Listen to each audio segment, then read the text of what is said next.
Salut, aujourd'hui c'est du labour d'hiver. Et donc il y a 15 jours c'était du déchômage d'hiver, là c'est du labour. Donc là tu vois, le champ commence ici, à côté c'est du blé. On peut le voir là, puis la borne avec le truc blanc sur le poteau là.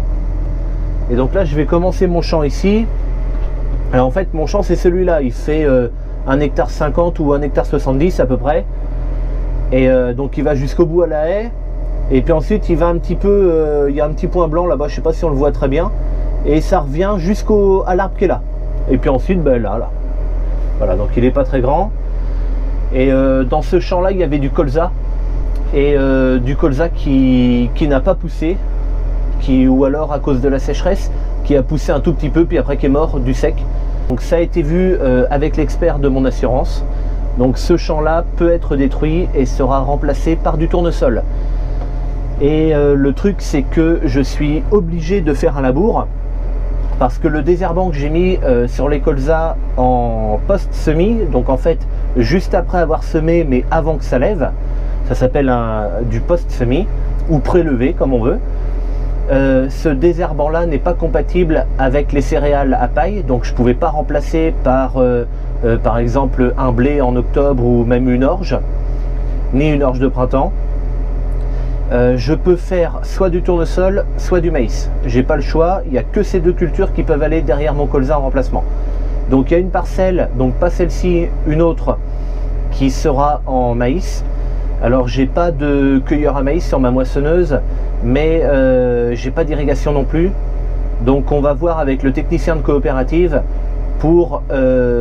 parce qu'ils ont des essais en ce moment de variétés qui se démerdent pas trop mal en cas de période un petit peu sèche ou de trucs comme ça. Donc pour moi ça pourrait me convenir ce genre de maïs là, donc c'est l'occasion d'essayer par exemple ça. Et pour le cueilleur à maïs, à la rigueur tant pis, faut que je prenne un maïs qui mûrit très vite, et quand il est bien jaune en fait, alors faut pas qu'il soit vert, faut vraiment qu'il soit bien jaune, bien sec, je pourrais le moissonner. Et à mon avis ça va être fait avec les plateaux à tournesol. Ils ont déjà fait ça l'année dernière, ça a bien marché. Alors soit ils enlèvent un plateau sur deux, soit ils les laissent tous, bon ça faut voir. Mais je vais le faire aussi comme ça. Et donc là en fait les conditions c'est labour obligatoire à cause du désherbant pour pouvoir mettre un tournesol. Et si j'y mettais un maïs, un déchômage suffisait, mais bon j'ai labouré quand même. Voilà. Donc on peut, à la rigueur, on peut descendre faire un tour vite fait. Attends que je mette le frein à main. Alors pour le labour, le Deutz et la nouvelle masse, encore une fois. Donc pour ceux qui n'ont pas bien écouté, les mauvais élèves de la classe, elle pèse 1100 kg. Voilà, et le porte-masse qui est dessus me permet de la faire évoluer jusqu'à 1500 kg. Voilà, j'ai déjà une autre masse de 1100 kg sur le New Holland. Celle-ci fait 1100. Évolutive jusqu'à 1500, et après j'en ai une qui fait 1700. Voilà, ça marche comme ça. Donc la charrue, c'est une charrue Goisin semi-portée 7 corps. En fait avant on l'avait en 6 corps, c'est à dire que le corps qui est là n'y était pas, donc elle était en 3+3, et c'était le Fiat, le 115 qui labourait avec ça, avec les 6 corps. Ensuite ça a été le New Holland, et ensuite on lui a mis le 7e corps parce que le New Holland faisant déjà 160 chevaux, c'était largement suffisant avec un 7e corps. Puis maintenant, le Deutz aussi, quoi, forcément. Voilà, alors il y a des Goisins qui ont les gros chariots, donc moi c'est ce chariot-là, mais il y en a qui ont avec les gros vérins comme ça, là. Je me demande si Alexandre de la chaîne de ProDeal Center n'a pas justement, je ne me rappelle plus exactement, il a une Goisin aussi comme moi, avec le gros chariot lui par contre. Moi j'ai celle-ci, ça me convient bien. Et puis voilà, il y a une particularité sur ce genre de charrue, c'est qu'elle s'allonge ici. Et en fait, c'est pris avec le vérin pour lever. Et si tu veux, quand je vais commencer à avancer, le chariot va s'allonger pour que la charrue, en fait, elle est soulevée sur ces 3 points. C'est-à-dire l'avant, c'est les bras de relevage qui la tiennent. Au milieu, ce qui règle la profondeur, c'est le chariot, et à l'arrière c'est la roue de jauge. Et en fait ici ça s'allonge et la charrue peut épouser des formes. Si par exemple ça fait une légère butte et tout, et la charrue va épouser la forme de la butte. Voilà, sinon c'est une sécurité non-stop hydraulique, c'est-à-dire que dans cette boule, il y a de l'huile et puis dans les corps, il y a des vérins. Dans chaque bras, hein, il y a un vérin, d'ailleurs tu peux le voir, il y a un tuyau et tout est relié par ce tuyau-là à cette boule. Fait que si la charrue croche un caillou, un machin, ça relève le corps, il redescend et puis voilà. Donc là il y a un mano ici et puis la pression doit être contrôlée de temps en temps. Voilà, c'est tout.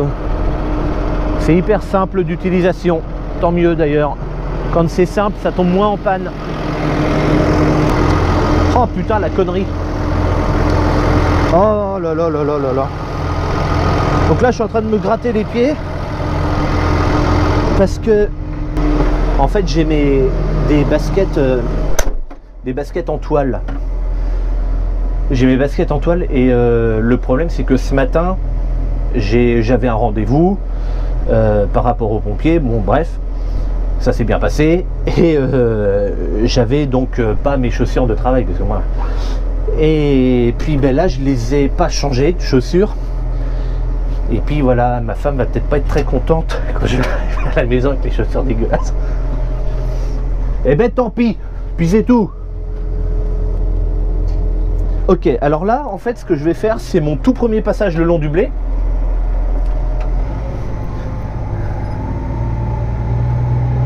Je te ferai voir tout à l'heure quand la charrue s'allonge. Alors tu vois là je dois bouger un peu mon réglage parce que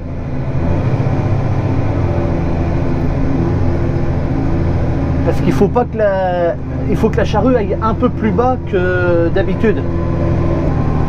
Bon, je suis en train de m'écarter un petit peu mais en même temps mon voisin s'est pas rapproché de trop non plus, alors je pense qu'à nous deux on doit être à peu près correct. Et donc ouais, je te disais que mon réglage, fallait que je le bouge un peu là, mon réglage de l'avant de la charrue, parce que normalement le tracteur il est dans l'arrêt du dernier corps, donc en fait il est censé être plus bas. Et s'il est censé être plus bas, mon réglage doit être plus haut, forcément, pour compenser.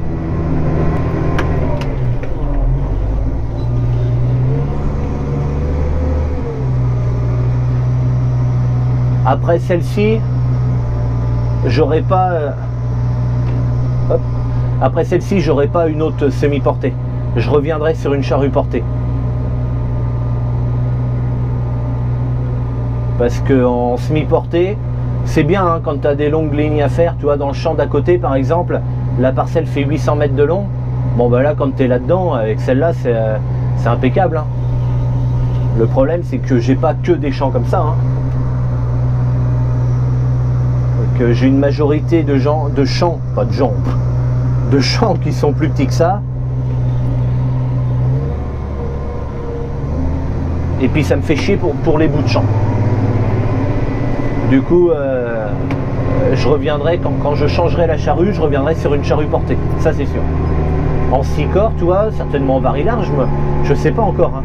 Mais ça sera pas une semi-portée, j'en ai ras le bol.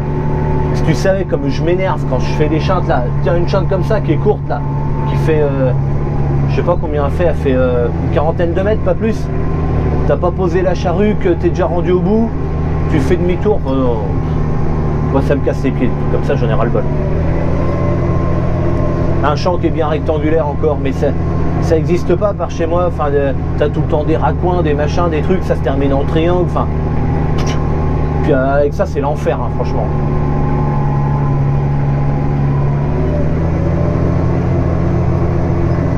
Je vais te faire voir là.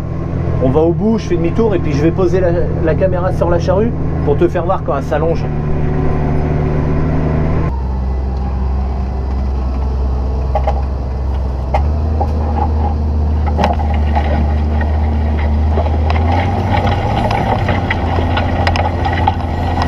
Alors tu vois, ça s'allonge pas beaucoup, hein. Il y a quoi? Il y a 5 cm, mais on peut voir la lumière dedans. Et donc c'est ça qui fait que la charrue va pouvoir casser en deux quand il y a une bosse. Alors tu vois, tu peux voir que vers là-bas, là, j'en laisse un peu. Il y a quelques feuilles de colza qui restent un peu en surface. C'est parce que les colzas, j'ai choisi de ni broyer ni traiter au glyphosate avant de labourer. Tant pis, il y en a un peu en surface, j'en ai rien à foutre. De toute façon, d'ici le printemps et la reprise, ça sera crevé quand même. Donc c'est pas grave.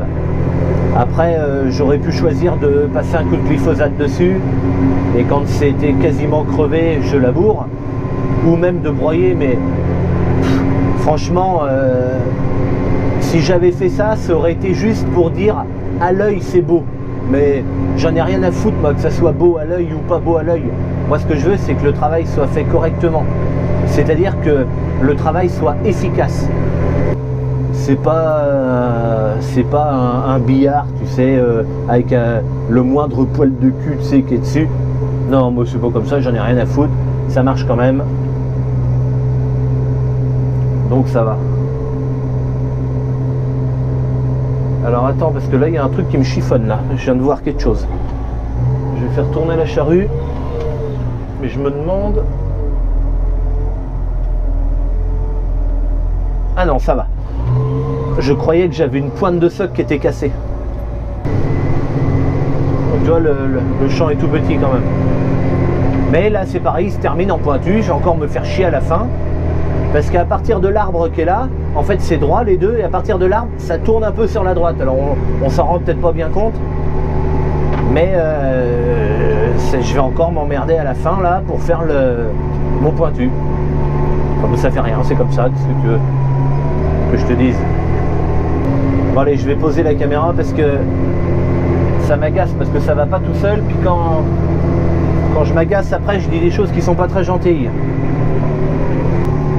Allez, je te laisse sur ce demi-tour, tiens.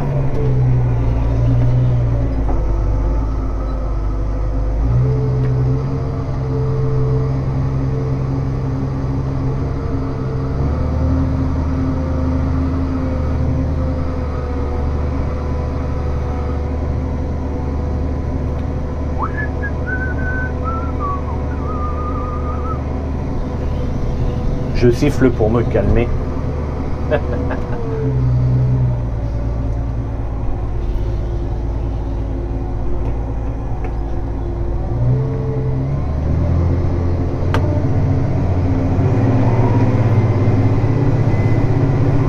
Oh putain, ça va encore pas de vent, mais c'est pas possible ce truc.